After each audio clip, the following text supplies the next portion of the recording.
Well, thanks everybody for coming. We've got Dez Dell tonight, and he assures me he can introduce himself. So, Des, over to you. Thank you very much, Harry. Yes. So, first of all, can you all see me waving and my name? Yes. Excellent, good. So I'm Dez Dell, and I'm here to talk to you about active travel. I work for an active travel organisation. I work in the projects team. I work for Brightwayz. We're based in Geddington in North Northamptonshire. I am also a director of Stride and Ride CIC, which is a Kettering-based active travel organisation that's been set up for advocacy and campaigning for the Kettering area. I'm also a Green Party councillor for North Northamptonshire and Kettering Town Council. I'm a campaigner with Save Weekly Hall Wood. I'm a director of boards of Kettering CIC, who are organising the Northants Board Game Convention. I'm a trustee of Kettering Refugee Assistance, and I'm a treasurer of Kettering Repair Cafe, which is my way of apologising for not having had the time to look into what active travel initiatives are happening in West Northants. So I'm here to talk about active travel. What is active travel? So it encompasses a broad range of transport methods from horse riding all the way to mopeds. But when we talk about active travel in a transport sense, we're mainly talking about walking, um, scooting, cycling, whether on a normal bicycle or indeed a legal electric bicycle, and wheeling, so in wheelchair, power chair, or a mobility scooter. Sometimes e-scooters are involved, but obviously only the legal ones that are from Voy in the Northamptonshire area. Because, of course, the infrastructure changes that would make people that cycle safer on our roads and reduce conflict between pedestrians, people that cycle, and drivers will, of course, benefit e-scooter riders as well. Legal e-scooter riders, I hasten to add. Here's a lovely picture of three methods of active travel from that. So we've got someone in a power chair, someone walking, and a person cycling as well. So does active travel have many benefits? And what would improving walking, cycling, wheeling, and scooting travel options do? Um, so first of all, reduce road casualties. If there were less cars on the road, if there were less vehicles on the road, you're likely to reduce incidents and crashes, and especially around schools. In Kettering, we have five schools in a very small area that we're working with at the moment, and they have about 5,000 vehicle movements a day. So by reducing the number of vehicle movements, you're obviously going to reduce the conflict that could occur between vehicles and pedestrians. Um, Obviously, by reducing the number of vehicles on the road, you're going to reduce congestion and parking issues such as pavement parking and things like that. Today, relevant is as it's Clean Air Day. Reducing the vehicles, the fossil fuel emission vehicles on the roads will also result in cleaner air, less noise pollution as well. Which also links into an interesting one, which is improved neighbourhoods.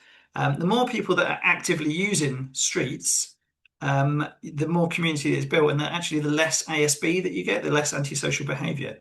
I know, for example, if I'm cycling through Kettering and I see someone on the side of the road that I know, I can just cycle over and go and chat to them. Can't really do that in a car without causing a bit of an issue. um, you also, the obvious one, action on climate change. The less emissions that are put out by vehicles, the better for the environment. And I'll come on to this one a little bit more later.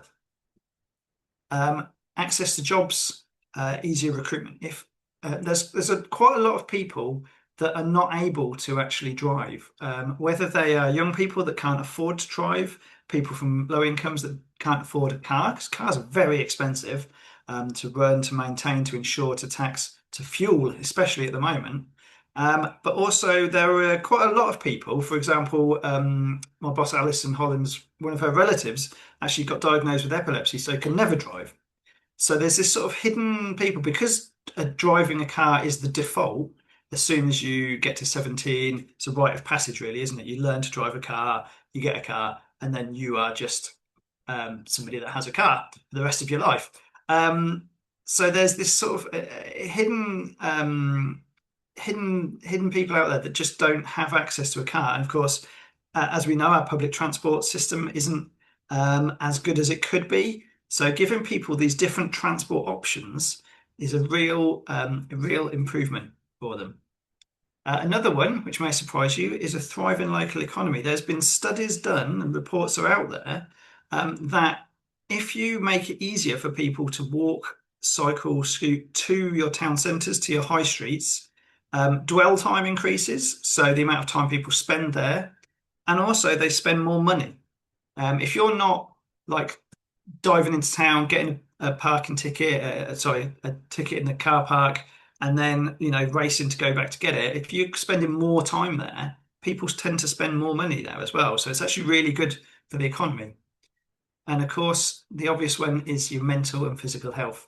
If you're traveling actively, obviously you're keeping yourself physical. And we saw how much access to the outdoors and being outside helped people in the pandemic. So bringing this back to the climate action part, and obviously I'm speaking from a North Northampton perspective here, but this this report, which is the North Northamptonshire Local Area Energy Plan, put together by Urban Foresight and released this year in March. I was looking through this the other day, and I thought, oh, this is quite an interesting report. It talks about energy. And I've known that transport's the biggest source of greenhouse gas emissions in North Northamptonshire. I wasn't sure how much. And at the very first page on the exec summary is this. And this is talking about how we're going to get to net zero by 2050. So it's got things like we need 120,000 heat pump installations between now and then. But down in the bottom left here, and don't worry, I can send you links to all of these documents so you can enjoy reading them. Down in the bottom left here, I spotted this one. 46% of transport is the largest emitter of emissions, 46% of in-scope emissions. And also then it goes on to talk about EVs. Now, of course, EVs are part of the solution, but they're not the whole solution. Because, of course, if you swap every car that's on the road now, every fossil fuel powered car to an EV, you've still got those issues of congestion, parking.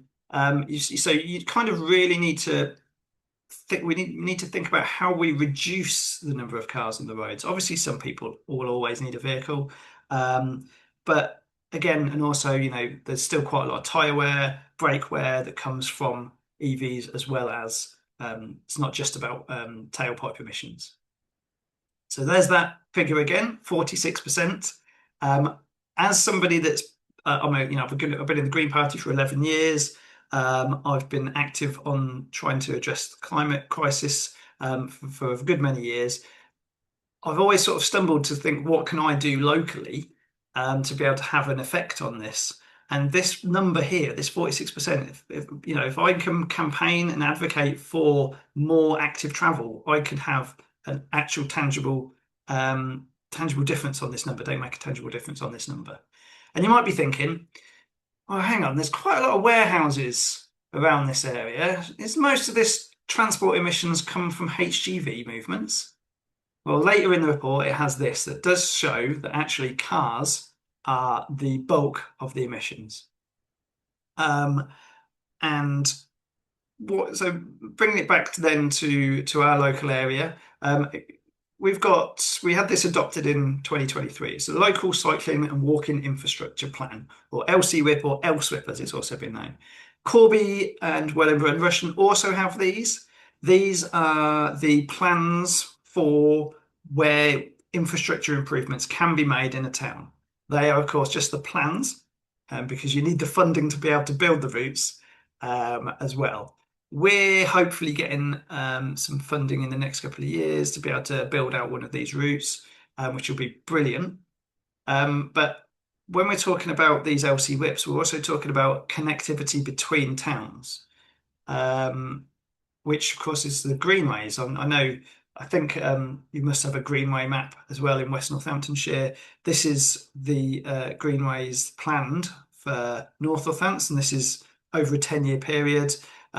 We have had one most recently built, which is this one in Braybrook, which goes from the Brampton Valley Way to Braybrook, And that was part funded by a brewery that's on the way that opened a tap room, and the parish council's there. So it's actually bringing quite a lot of people into their business, which is an interesting way of funding one of these. The next part of the Greenway, which will eventually connect. Well, it's a Greenway is to promote is to have an off-road traffic-free route between towns, villages throughout the entire county.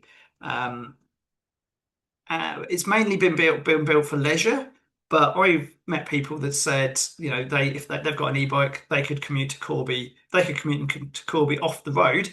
That'd be amazing because the roads are really dangerous for them and they don't like to be on them. The next part that's being built is a small part in Kettering, along the Ise Valley to link that, and then there's more parts to be built. It's quite a big project. There's a wonderful council officer called Lucy Hawes who is leading on this project, but most of the issues are around getting permission from landowners, to be honest.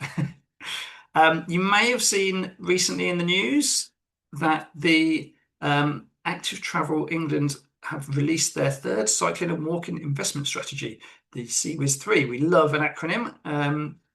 This was reported mainly as wanting 60% of children walking or cycling to school by 2035.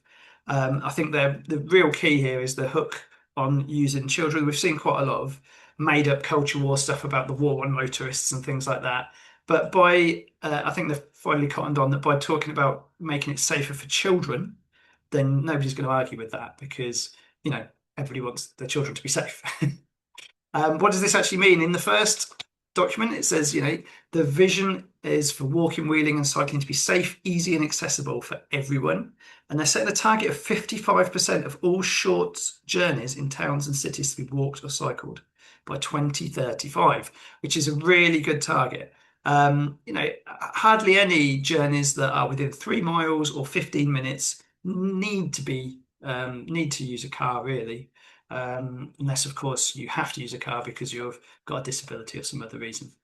The objectives from this are that more people, particularly the least active, to benefit from physical activity. So there's a real health push on this as well, to make it the easy choice and integrated choice, because you can cycle to get a train and then cycle back. It doesn't have to just be about walking or cycling. It's about those transport methods that link together, and to improve the safety for people walking, wheeling, and cycling. So many times I hear from people that say they don't cycle because they don't feel safe, especially on the roads. Not just from the potholes either, but from other drivers. So how do we get that funding? We get that funding by improving our capability ratings. So Active Travel England annually rate each council area by their capability ratings. How do you think we have done? So in 2024, I won't bring up too much suspense here. North Northamptonshire's capability was 1 out of 5, and then it was 1 out of 5 again, as was West Northamptonshire's. What does this mean? So level 1, some local leadership and organisational capability with basic plans and isolated schemes that don't yet form a plan for a coherent network. So we need to aim for level 2. No one in the country's got level 5, by the way. And there's been, I think there's 1 or 2 that have got level 4 that tend to be major cities. So there's a lot of ambition that's needed. So this level 2 with a few, this key bit here is the emerging network with a few elements already in place. I know Northampton's got the Abingdon Park plan coming up, and we've got something happening in Kettering as well, and there's the Greenways, which should help as well. So we'll see how we do in 2026. Because, of course, by improving this rating, this is how you get more funding from Active Travel England to be able to make more improvements. I'm going to talk now about a couple of the projects that we're doing. Brightwayz have been, the latest project we're doing is this Art on the Route as you walk, wheel or scoot. It's being run by projects, and we're working in partnership with Kettering Street Art, who have been going they're a CIC, they've been going for a couple of years, and they've painted about 14 or 15 of these telecoms boxes around Kettering.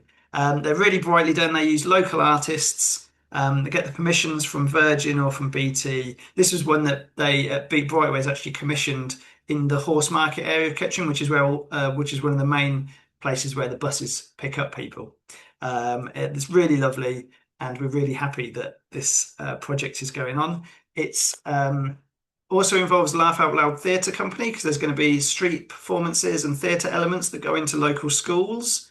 And it's funded by NCF, by Northamptonshire Community Foundation, as part of their Creative Climate Action funding.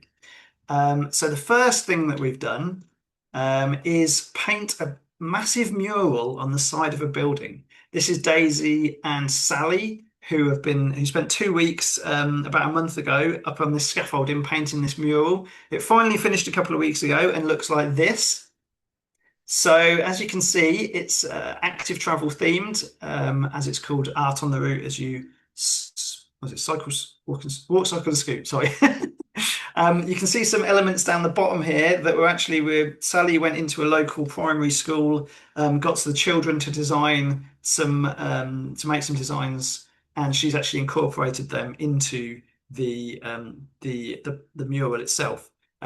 Here's a view how it looks in the streetscape. So it's on a little pocket park on Stamford Road, and that road going up there, that pavement going up there, there's a couple more of the street boxes that are going to be painted further up the road, and also there's going to be art installations and things as well as like rubbing posts that are going to be put in by the council grounds team, and QR codes and things, because the theatre performances have been recorded, and so you can scan them and then see them on your phone. So it's really positive project that we've been really excited, and it's got a lot of, it's the first big mural in Kettering, so it's got a lot of really positive feedback, and it is of course active travel themed. So Brightwayz also, in terms of its local projects, we've been running an active travel hub outside for about 3 or 4 years now in the town centre. So every month we'll have people bring their bikes along, and we'll fix them for free. We'll do free security marking. There's me on the left there. There's one of our volunteers, Ryan, our mechanic Wesley, and there's Alison, who I mentioned earlier. I think she presented to you a couple of years ago, actually. This is obviously a bit colder bit colder time of year. But because Brightwayz was doing so much with the council, with NNC, we've got the contract to do the school travel plans, for example, and we're doing some work with the buses and things like that. We thought, okay, we kind of need to carry on doing what we're doing in Kettering, but maybe we need a different organisation. And this is where we started Stride and Ride as a CIC. Brightwayz is a social enterprise, and it would have been a CIC if CICs were a thing when it was started about 23 years ago. So Stride and Ride was started as a CIC with the strapline that we are Kettering Voices for Safer Travel Choices. We were formed in late 2024, and in sort of last autumn time last year, we were able to sort of start get moving with it. We received a lovely grant from Kettering Town Council. Was our first one to get it started. Then we had another grant from the NCF. One from we're a delivery partner for the Big Bike Revival now, which is we're doing I think 10 or 12 events this summer from Cycling UK, and also we've just heard today that we've got funding from EMR. Alison is excellent at writing grant funding applications, as you can see, because we've managed to get all this money, all these grants in, which is great. This was us last weekend at Ketfest.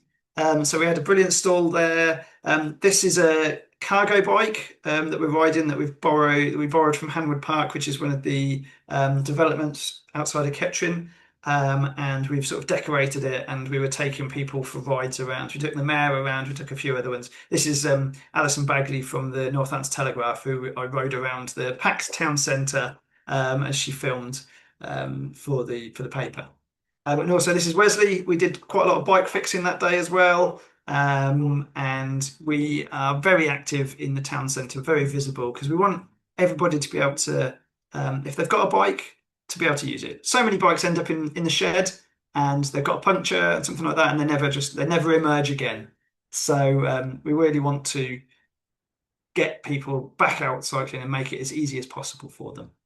Um, I'm going to mention, oh yeah, next slide, sorry, is what can you do in your communities? So there's an organization called Healthy Streets. When I went out, when I first started at Brightwayz, which is about 3 years ago now, I went out and did a Healthy Streets survey, um, which for the town centre, which takes this wheel. So it's got, I won't read them all out, but it basically it makes you think about various aspects of your street. So, do people feel safe? Is there things to do? Is there somewhere to sit down and rest if you need to? Are there places that it's easy to cross? I went out and did this, and it really sort of gave me a really good grounding in how to understand how streets work and how they should be built for people, but often aren't. There's a couple of examples. Here are two people in the town centre that are riding their bikes on the pavement because they don't feel safe on the road. If people are riding on the pavement, that tends to tell you that that is not a safe environment where they feel comfortable to be on the road. And we ended up writing a report on this, which was actually the first accredited town centre travel plan in the country. But what we got out of this was when the Kettering neighbourhood plan came around, we were able to use this data to influence that. And it's got a really, really strong section on movement and transport, which really calls for a lot. It's very, very active travel friendly. And Alison worked really hard on that to get that as part of the neighbourhood plan, which it's not adopted yet. It's with NNC going through their part, but it's going to be an 18-month or so process. So things like starting with a healthy street survey means you then get an idea. You can then influence when your neighbourhood plan comes up for renewal, or if you haven't got one, what to get like active travel stuff in the neighbourhood plan. You do that. There's a couple of easy methods. How healthy is my street? You just go onto their surveys website and you can just do this on your phone. It's 12 easy to answer questions. Or for those of you that are a bit more like a little bit less feelings and a bit more measurements, they've got the measurement option where you can specify specific details of the street. So that's the end. Thank you very much. I guess, do you have questions now, or is that am I done? Des, that's absolutely brilliant. Thank you. Let's see, does anybody have any questions? Well, I've got a question. Does Brightwayz spread its wings to south of North Northamptonshire? Have you got any projects planned for West Northamptonshire? Unfortunately, no. There's three elements to Brightwayz. We work a lot with councils across the country, so we provide products like safety products. Brightwayz actually first came about when Alison noticed there was a lot of traffic around her like the school, her primary school, when she was taking the children to school. So she started a walking bus, and they then started making like kids' high vis jackets. Realised there was nobody else doing that, and then sold those. And so they do products for active travel things. So there's something called an active travel inspectors, which is done by Active Travel England, that we sell the products for. Playing out. So if you've heard of Play Streets, we provide the packs for that as well. So we do, that's part of our business. There's another part that does promotional products, which are sort of eco, and they're like corporates that need to fulfill their like ESG things by buying from a social enterprise or something like that. And then we do projects, but only in North Northamptonshire, I'm afraid. Good. I've got three hands up at the minute. Can I just go across the top of the screen, starting with you, Jane?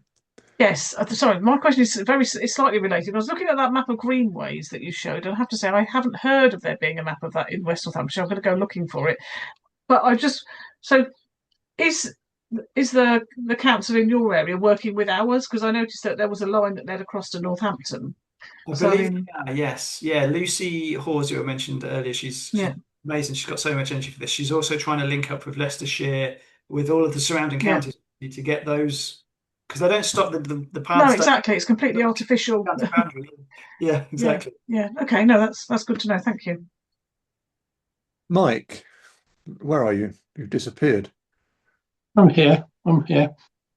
Yes, sorry, I missed the beginning of your talk, so you may have answered this. And it's worse than that. It took me a little while to get the speaker to work at this end. So in Northampton, there's an area called Church Lane where they've just put this really interesting cycle lane in, which I think is designed to kill pedestrians. Are there any standards that cycle lanes should be meeting? This particular one had lots of interesting conversations with the contractor. So the contractor is a subcontractor of Kia who works for the council. Who designed it? I don't know. I suspect Kia. But they've got a cycle lane, a contraflow cycle lane, which is interesting in itself because I'm not altogether, well, I suppose it's okay if the bikes are going one way, the bikes going the other way will be on the other side of the road with the rest of the traffic. But it comes to a 90-degree corner. This 90-degree corner is a 90-degree corner. There's no slight bend into it. It is 90 degrees. The footpath at that point is just over 2 feet wide. And in the middle of the footpath, and why road signs are in footpaths, I don't know, but bang in the middle of the footpath is a dirt rate road sign pointing out that the street itself is one way. This means that even someone walking down there, the point they get to the 90-degree corner, and certainly if they've got a pram or a pushchair, will step out into the cycle lane with their backs to the traffic, to the cycle traffic. So I think this has been designed to kill people. Are there any standards that these people are meant to be meeting? So there's a LTN 120 is what you need to search for, and that's LTN as in local transport note, not low traffic neighborhood. So LTN 120 was, I think, updated in 2024, 2025, and it gives best practice for how you build cycle lanes. I imagine a contraflow cycle lane would have been necessary due to it being a one-way street. Yeah. But yeah, street furniture on pavements is a bugbear of mine at the moment. I've just seen some of those lovely, I think they're called smart pulse hubs. There's been an application in for those, which a plan application in that I'm getting around to objecting to about, because they're those big LCD screens that are basically advertising boards. But they're saying, oh, there's going to be a defibrillator in there and there's going to be free Wi-Fi for people and things like that. It's like, yeah, but it's going to be It's going to be McDonald's adverts constantly. Again, on the pavement, of course. And Yeah. EV chargers, for example, I don't feel that they should be on the pavement because they're for cars and pavements are for people. So we'll have to look up Okay. LTN 120. Thanks, Des. Well- Martin, you've got your hand up. Yeah, can I be incredibly greedy and ask three questions? Number one, should e-scooters, private ones, be legalized? Number two, I know so many people who've had bikes stolen, and cameras are no good because they wear hoodies. They just have bolt cutters through in the bottom of a rucksack, and they just a hole there, and they just cut them, and they're off. So e-bikes, posh bikes, Northampton Town Centre, Market Square is a prime place to get your bike nicked. And outside, I used to go to Trilogy Gym in Northampton, and Mounts, Lings, all had bikes nicked, despite cameras. So, I mean, I know you're meant to wear those big U-locks, but most people don't. So what else can you do to protect cyclists from thieves? And thirdly, do you work with Slowways, this national organisation which are trying to connect basically the whole of the UK via walkable paths? Excellent questions. I'll start with go three, then one, then two. So Okay. Slowways, I haven't actually heard of Slowways. I've heard of the roads I can't remember what they're called now, but we're country lanes that are slow lanes, I think they're called.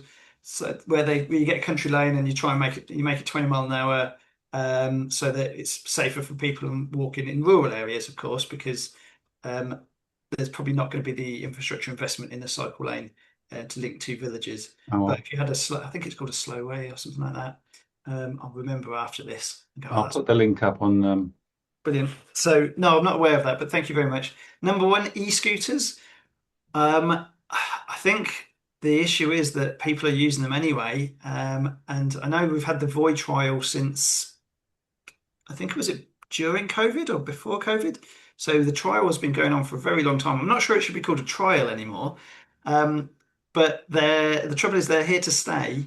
And at some point, the government are going to legalize them. I think they must still be working out how to make it safe. But of course, if there's infrastructure for them, if they're separated from people and from vehicles, then they're going to be a bit safer.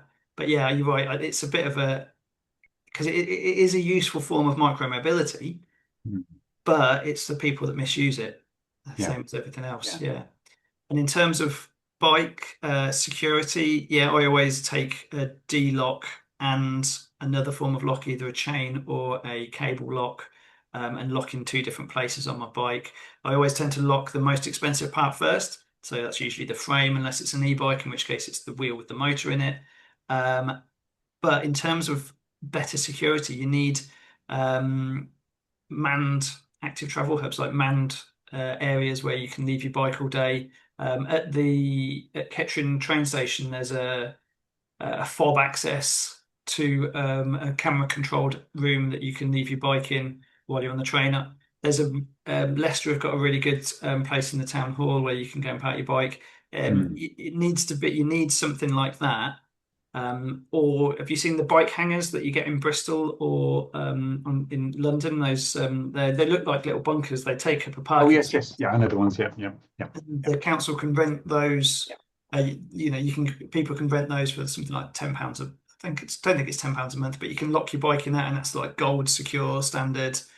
It's things like that because you're absolutely right. People don't want to take their 500 quid, a grand, 3 grand bike and leave it in the town centre because it won't be there when they get back. And so one of the reasons we started this active travel hub was to provide people with free and safe and secured parking for their bikes. Initially, it was in a building, but now we've had to resort to a gazebo because we didn't get enough space. So we can't offer the parking feature anymore. But one of our CIC's objectives is to have an inside space where people can leave their bike, and it be there when they return. Okay. And is West Northants Council banning the are they stopping the trial of the I can't remember the name of the bikes, the rental ones? Yeah. I'm not sure, to be honest. I get the feeling that West Northants, just from what I've seen in the media, that West Northants Council are less keen on them than North Northants Council. Yeah. Because it's a combined Northamptonshire contract, I think. I don't know quite what's going to happen. I mean, I've spoken to people that they're how they get to work. They're the method for commuting every day. And we even interviewed someone that's described herself as one of the invisible women that are never sort of seen or back because she's in her 40s. And she said that she uses them to get to the station. And she uses them when she's gone a night out, and she feels a lot safer and a lot more secure than she would do walking down on the pavements or on the alleys, because she can just take a Voi straight to her front door and leave it there. So there is actually a bit of a safety aspect that a positive safety aspect, if you like, that isn't really thought about, because the only things you really see, talking about the kids that are taking them twice, or that the fact they're being chucked in rivers and all this kind of thing. Yeah, and it's an equality thing as well, because it's mostly sort of poorer working class people who use them rather than rich people with their German cars and SUVs. Exactly, yeah.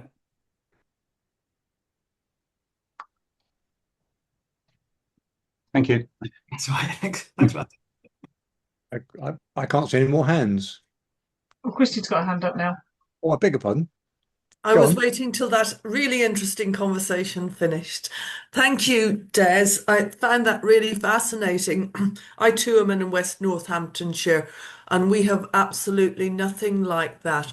I know Kettering is sort of a large town, but have you done an awful lot beside the greenways with the villages to try and connect and put cycle routes along main roads to connect villages? Certainly where we are, we have got about 6, 7, 8 villages feeding a feeder school in another village, and everything has either to be bused or parents driving.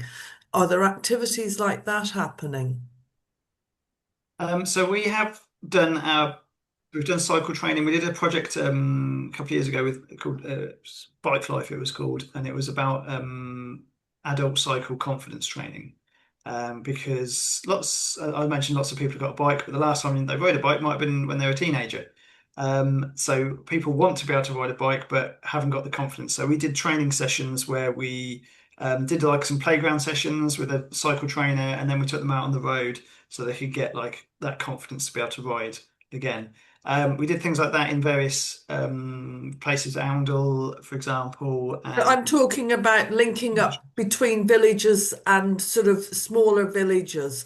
So there is a confidence of, I suppose, riding on the main road, but when you're competing against traffic at that 8 to 9 o'clock, when everybody is screaming towards work, etc., do you have cycle tracks, active ways around the areas to link villages to each other? Not really at the moment. Unless there's an existing bridleway or a footpath, which of course shouldn't really be used by cycles. We don't have anything. The Greenways project is hopefully going to resolve that, but that's a long-term project.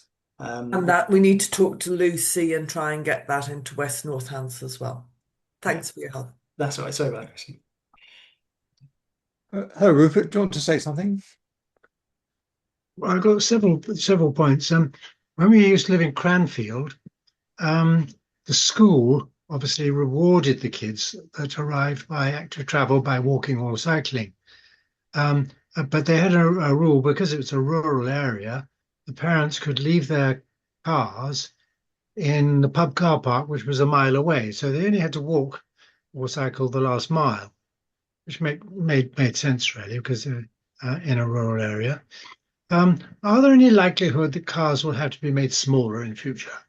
I mean, they've gone electric and they've got bigger and bigger, and the roads are the same size as they were when I was a toddler. And we used to be allowed to drive everywhere on the road two abreast quite happily. Nowadays, I wouldn't dare do that. And there weren't any potholes in those days. So you didn't have to swerve out into the middle. So what's going to happen? Is anybody going to really get to the bottom of the problem, make it easier? That would be excellent, wouldn't it, if the cars were somehow to stop car spreading and sort of reduce a bit more. There's been a real marketing push by the car manufacturers to sell everybody on these SUVs, which, as you say, take up a lot more space. I think there was well over 1 million cars sold last year that don't fit into a standard car parking space, which is pretty obscene, really. Nobody needs a vehicle that big. I know there's some push. I think Cardiff have introduced different car parking. So if you're driving an SUV, you have to pay more for car parking. But there doesn't seem to be much of a. That seems like quite a new concept. Because, as you say, yeah, cars just are getting bigger and bigger and bigger, and less space on the roads. And of course, the more the heavier the cars are, the more the potholes, the more road wear you get as well. So they create that issue. When you're talking about schools, I think you must be. I think the scheme there would have been what's called a park and stride scheme, where you are given where a local area or a car park or somewhere is given. Allows parents to drop off children there, and then they can all walk to school a short distance. We've been involved in a couple of those at a secondary school where there was a bit of wasteland that was used, drop off kids, because yeah, that does make a big difference. Instead of all of the congestion around the school gates and all of the parking issues, and the more children are injured on the roads outside the school gates than anywhere else. You remove a lot of that danger. I mean, there are things called school streets, if you've heard of those as well, where an actual street outside the school is closed to traffic between between school drop-off times, basically, so for about a half an hour, 45 minutes. They did a trial of this in Northampton a few years ago. We've had a trial in Wellingborough.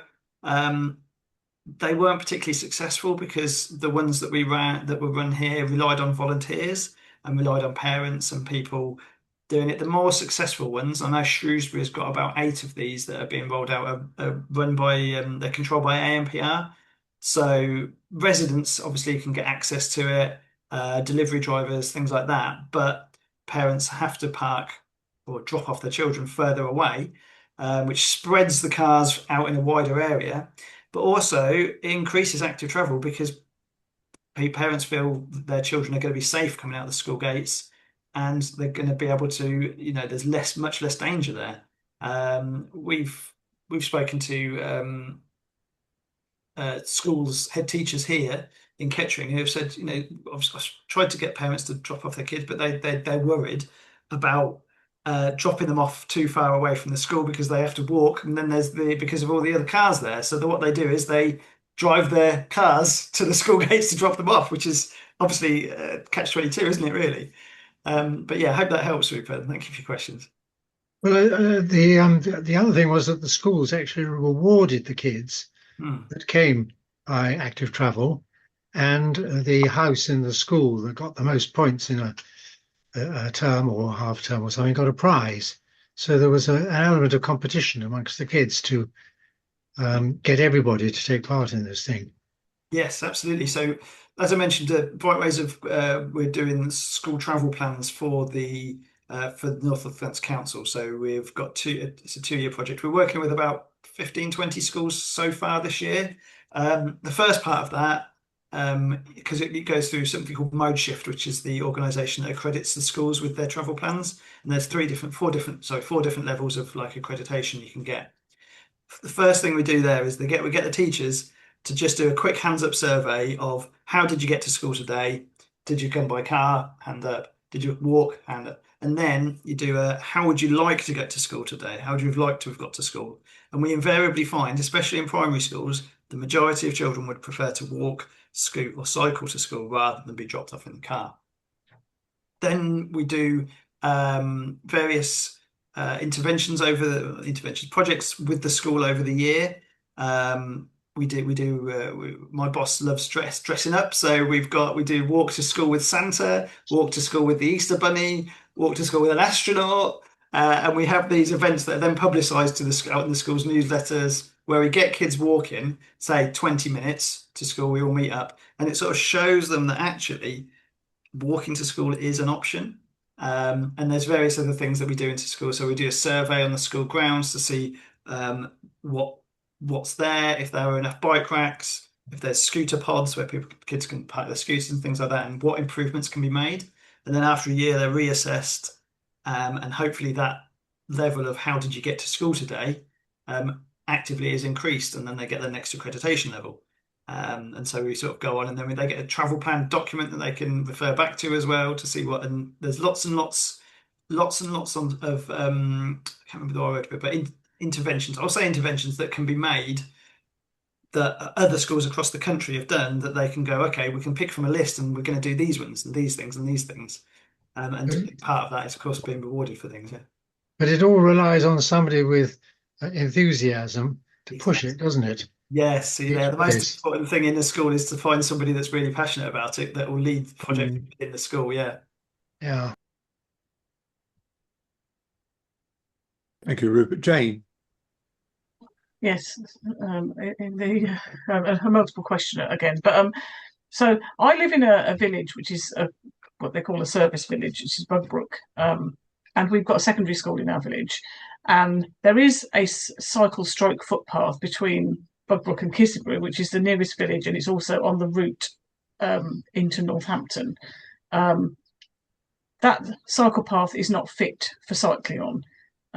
because the surface is quite broken up. It's quite overgrown, which makes it much narrower than it's supposed to be. Anybody who's not got a bike with fairly sturdy tyres wouldn't go anywhere near it, because you'd almost certainly end up with a puncture.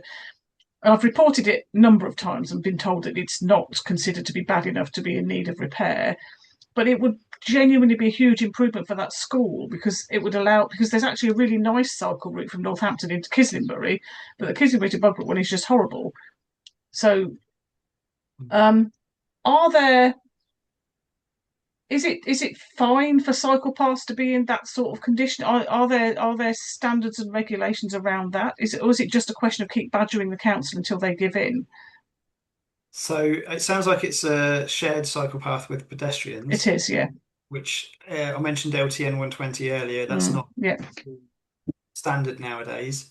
Yeah, I think if you can maybe get the school to lobby the council as well, or create, I wouldn't say a campaign around it or anything like that, but like if you can get the more people that report the issue, and obviously speak to your local councillor as well.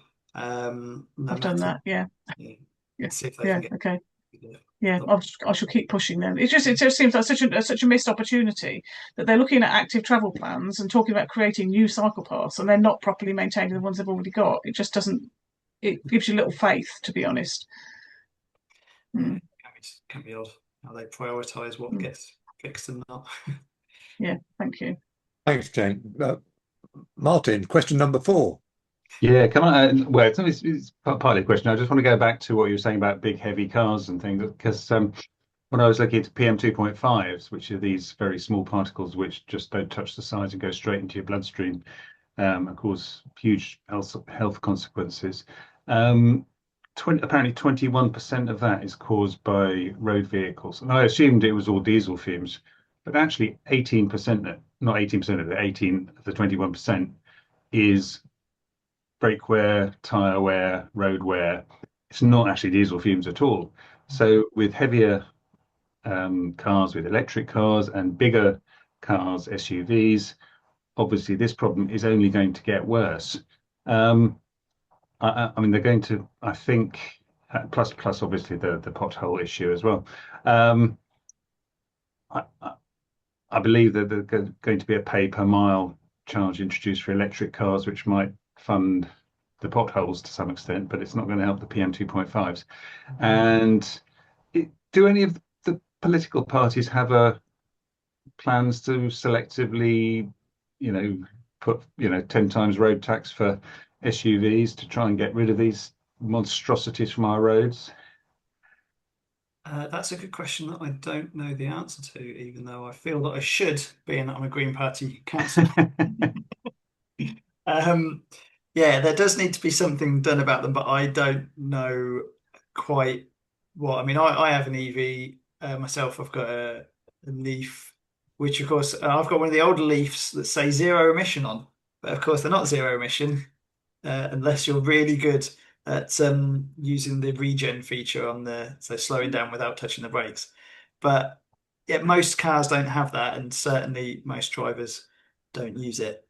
So you're absolutely right. The PM 2.5, PM 10, those particulate matter it's not. I don't feel there's been enough research on that. There's certainly not enough in the public consciousness to really know about the dangers. I mean, all of that tyre wear, when it rains, it goes into our rivers, presumably. Where does that all of those particulates end up? The transport needs a big rethink, and then we have the worst of all world, which is an electric SUV. So you get the double whammy. I mean, they don't need to be as heavy as they are. No, as big as they are. You don't need to drive tanks around Northampton. Exactly. Yes. Yeah. But it's not a vote winner, is it? That's the trouble. Exactly. People like their big cars. But well, I think it would be if because most people don't drive these tanks. Most people drive ordinary cars, and I think it would be a huge vote winner to selectively tax them 5 or 10 times, what an ordinary car is. Yeah, because of course there was the emissions stuff. The other thing with and I've seen a lot of this with cars is that they've got more of instead of having like a sloped bonnet, it's just more of a flat bonnet, which I've seen some research that says that if you're hit by one of those cars, instead of going over the bonnet and sort of going off to the side, you're more likely to get dragged underneath the car, which doesn't sound good for pedestrian survival rates in collisions. Okay. Rupert's got his hand up. Hi, Rupert. Hi. Yeah, good evening. Thanks for that. I'm a councillor out here in the, well, looking out to Warwickshire. We're at the west of West Northamptonshire, if you like. It's going to two things further to earlier comments. One of which is that, to the very best of my knowledge, unless someone here knows otherwise, e-bikes are very much still alive and well. There's an article that I tried to put in the chat, but I can't figure out why it won't let me, saying e-bikes are coming to Northampton. But they've been around for ages, haven't they? Operated by the Void, but Des, I think you know much more about the e-bikes. That's right, isn't it? They're alive and well in Northampton, aren't they? I believe so, yeah. That we don't have e-bikes in North Northampton anymore. I think too many of them ended up having their batteries stripped out, but Voy didn't say that. But my first experience on an e-bike was on a Voy e-bike a few years ago, and that actually convinced me of the technology. So I got myself an e-bike, and I've actually now got myself an e-trike as well, which is great fun. Wow, that's very impressive. And the other thing I was going to say, with the comment about the cycle lane, is that there's a very nice lady called, some of you folks might have dealt with her, Esme Cushing, the principal transport planner, and those sort of damning remarks about the cycle lane and the right angles and things like that. Either, well, in an ideal world, I guess that you'd have a really good counsellor, as hopefully Jane does, and they would liaise with Esme. And I can give her details direct, but that'd be one for her, I would think. That's what I was going to say. I should Thank you. I've just looked it up, and it says the Voy e-scooter trial in Northampton will continue until 2027, but they've put a bit more, a few more conditions on Voy to try and improve the safety and parking and rider education and all that stuff. So it's got another a year before they review it again. Thank you. Employers love them. They say because their workforce can get in cheaply and everything, and they get the sort of people they want. So until they're very popular amongst all the town centre employers. Mm.